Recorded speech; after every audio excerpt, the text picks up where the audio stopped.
ఆంధ్రప్రదేశ్లోని కర్నూలు జిల్లా తుగ్గలి మండలంలోని జొన్నగిరి బంగారం గనిలో ఈ ఏడాది చివరి నాటికల్లా బంగారం ఉత్పత్తి ప్రారంభం కానుంది. మన దేశంలో ప్రైవేటు రంగంలోని అతిపెద్ద బంగారు గని ఇదే.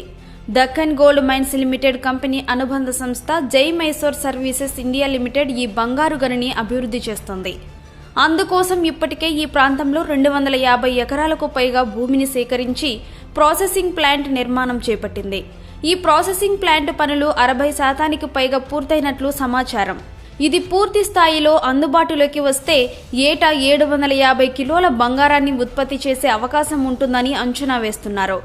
మరోవైపు ఏపీలోని చిత్తూరు, అనంతపురం జిల్లాల్లోనూ బంగారం గనులు గుర్తించి అభివృద్ధి చేసే ప్రయత్నాలు కొంతకాలంగా కొనసాగుతున్నాయి.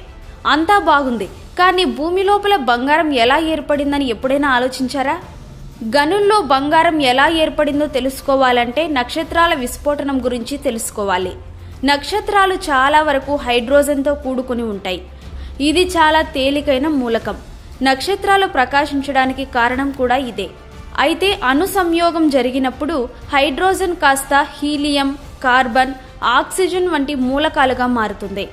ఐరన్ ఏర్పడేంత వరకు మూలకాలన్నీ ఇలా ఒక్కొక్కటిగా కలుస్తూ రూపాంతరం చెందుతాయి.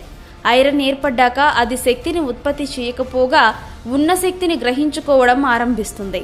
దీంతో తీవ్రమైన ఒత్తిడి కారణంగా నక్షత్ర విస్ఫోటనం జరుగుతుంది. ఆ సమయంలో వెలువడే తీవ్రమైన శక్తి వల్ల భారీ మూలకాలు పుట్టుకొస్తాయి. అలా పుట్టుకొచ్చిందే బంగారం కూడా. నక్షత్రం విస్ఫోటనం చెందాక బంగారం వంటి మూలకాలన్నీ ఎగిసిపడి గాలి, ధూళి రూపంలో తిరుగాడుతుంటాయి.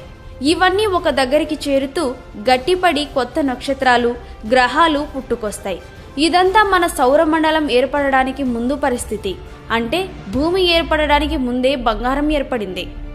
అయితే వేడి, పీడనం ప్రభావంతో ద్రవనీరు పైకి రావడం మొదలైందని, ఈ నీటితో పాటు భూమి లోపల ఉన్న బంగారము ప్రయాణిస్తూ వచ్చి నదుల్లో కలిసిందని కొంతమంది నమ్ముతారు.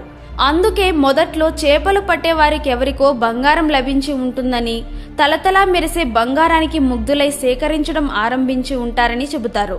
అలా బంగారం కనిపించిన ప్రాంతాల్లో ఇంకా ఉంటుందేమో అనే అనుమానంతో కొందరు తవ్వడం ఆరంభించి ఉంటారు. ఇప్పుడు మనం చూస్తున్న బంగారం అంతా ఇలా భూమిలో నుంచి తవ్వి తీసిందే. భూమిలో కొన్ని కిలోమీటర్ల లోపల ఉన్న బంగారాన్ని కనిపెట్టి అక్కడ కొన్ని మెట్రిక్ టన్నుల బంగారు ఖనిజాన్ని తవ్వితే దాని నుండి కేవలం 6 నుండి 8 గ్రాముల బంగారం మాత్రమే బయటకు వస్తుంది.